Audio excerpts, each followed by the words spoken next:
ত্রুটিযুক্ত সরকারি যানবাহন নিয়ে রাজপথে টিএসআর জওয়ানদের বেপরোয়া মনোভাব। ঘটনার জেরে শনিবার সকালে কাশীপুরে ঘটে গেল ভয়াবহ দুর্ঘটনা।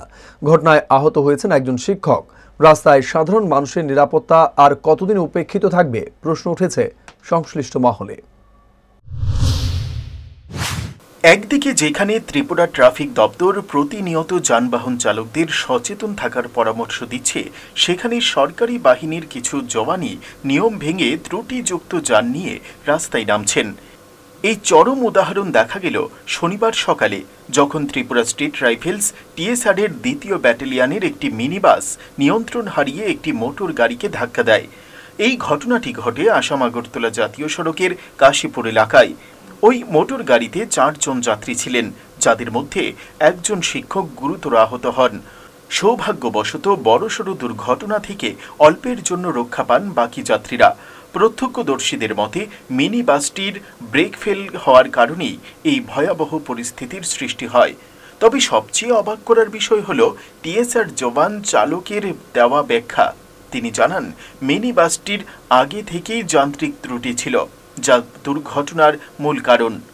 প্রশ্ন উঠছে, যদি বাসটি ত্রুটিযুক্ত হয় তাহলে কেন সেটিকে ব্যস্ত জাতীয় সড়কে নামানো হলো? সাধারণ মানুষের অভিযোগ, সরকারি বাহিনীর এই দায়িত্ব জ্ঞানহীন মনোভাবই বারবার দুর্ঘটনার কারণ হয়ে দাঁড়াচ্ছে।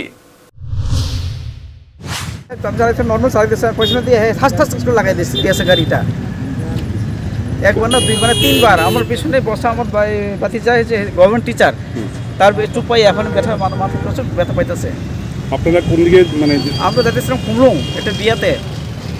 এত প্রচন্ড এত নর্মাল চালানো, হ্যাঁ এত পেছনে লাগাই 3বার লাগাই দিয়েছে গোসা খাইয়া। আচ্ছা, এটা তো পুলিশের গাড়ি। এটা পুলিশের গাড়ি। তো এরকম হইলে কিরকম ভাবে আর নিরাপত্তা থাকবো? নিরাপত্তা তো নাই অবশ্যই। এটা আমার বিয়াতে যাচ্ছিলাম, নর্মাল চালাইতেছিলাম, পিছনে দিয়ে লাগাই 3বার লাগাইছে ঠাস ঠাস করিয়া। আপনার নামটা কাইন্ডলি? আমার নাম অন্ন কুমার দেববর্মা। আর উনি বুটুচন্দ্র দেববর্মা। গাড়ি কয়জন আসতো গাড়িতে? আমরা 4 জন। প্রত্যক্ষদর্শীরা ক্ষোভ প্রকাশ করে বলেন, প্রতিদিন রাজ্যে দুর্ঘটনা ঘটছে, অথচ সংশ্লিষ্ট মহল থেকে কোনো শিক্ষা নেওয়া হচ্ছে না। সাধারণ মানুষকে নিয়ম মানতে বাধ্য করা হয়, অথচ সরকারি বাহিনীর গাফিলতির কোনো জবাবদিহিতা নেই। এই ঘটনায় পুলিশ প্রশাসনের ভূমিকা নিয়েও প্রশ্ন উঠছে। যদি যানবাহনের ফিটনেস সঠিকভাবে পরীক্ষা না করেই রাস্তায় নামানো হয়, তাহলে সাধারণ মানুষ কতটা নিরাপদ? টিএসআর জওয়ানদের দায়িত্ব জ্ঞানহীনতা নিয়ে ক্ষোভ প্রকাশ করেছেন স্থানীয় বাসিন্দারা। এখন দেখার বিষয়, প্রশাসন এই ঘটনার পর কি পদক্ষেপ নেয়, নাকি আগের মতোই বিষয়টি ধামাচাপা পড়ে যায়। Bureau report, headlines Tripura national.